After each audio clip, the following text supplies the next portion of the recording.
ఆ ఎమ్మెల్యేకు చంద్రబాబు హెచ్చరిక. తెలుగు రాజకీయాల్లో పాతతరం కొత్తతరం మధ్య సంధానకర్తగా నిలిచే నాయకుడు ఎవరైనా ఉంటే అది చంద్రబాబు అని చెప్పాలి. 4-5 దశాబ్దాలుగా రాజకీయాల్లో కసిగా పోరాడుతున్న ఆయన ఒకవైపు సాంప్రదాయ రాజకీయ నేతల్లో కనిపించే కాఠిన్యం, మరోవైపు కొత్తతరం నాయకుల్లో కనిపించే ఆధునిక ఆలోచన రెండిట్లోనూ తనలో కలిపి ఉంచుకున్నారు. పాలనలో టెక్నాలజీని తెచ్చిన విజనరీ అన్న గుర్తింపు ఒకవైపు ఉంటే, పార్టీ క్రమశిక్షణలో కఠినతర అధినేత అన్న పేరు మరోవైపు ఆయన వెంటాడుతూనే ఉంది. ఇటీవల కాలంలో టీడీపీ ఎమ్మెల్యేల వ్యవహార శైలిపై వివాదాలు తలెత్తుతున్నాయి.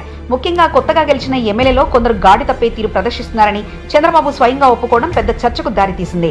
సీనియర్ నేతలు బాధ్యతగా వ్యవహరిస్తున్నారని, కానీ కొత్త వారు మాత్రం అతి చేసి పార్టీకి చెడ్డ పేరు తెస్తున్నారని ఆయన నేరుగా ఎత్తి చూపారు. ఇప్పటి వరకు 35 మంది ఎమ్మెల్యేలతో తాను వ్యక్తిగతంగా మాట్లాడినట్లు ఆయన చెప్పడం గమనార్హం.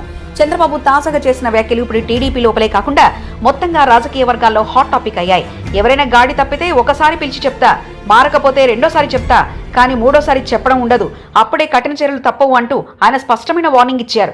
అయితే ఆయన ఇంతవరకు మాటల్లోనే కఠినత చూపించారే కానీ చేతుల్లో చూపించలేదని కొందరు విమర్శిస్తున్నారు. చంద్రబాబు గారి మాటల దండం, కానీ చేతుల్లో కనిపించేవి లేవు అని ఓ సీనియర్ నేత విసురుగా చెప్పిన మాటలు ఇప్పుడు వైరల్గా మారాయి.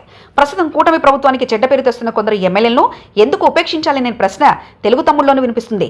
తప్పు చేసిన వారిని కఠినంగా శిక్షించకపోతే మిగిలిన వారికి భయం భక్తులు రావని చాలా మంది చెప్తున్నారు. ఈ విషయంలో చంద్రబాబు ఆచరణలో మార్పు తీసుకురావాలని కోరుతున్నారు.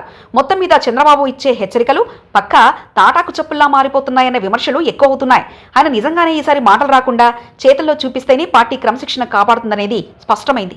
లేని పక్షంలో కఠినత మాటల్లోనే ఉంటుంది, చేతుల్లో లేదు అన్న నెగిటివ్ ట్యాగ్ ఆయనకు అంటిపెట్టే ప్రమాదం ఉంది. రాబోయే రోజుల్లో చంద్రబాబు మాటలు వాస్తవం అవుతాయా, లేక మళ్ళీ పాత తరహా హెచ్చరికలకే పరిమితమవుతారా అన్నది వేచి చూడాల్సిందే.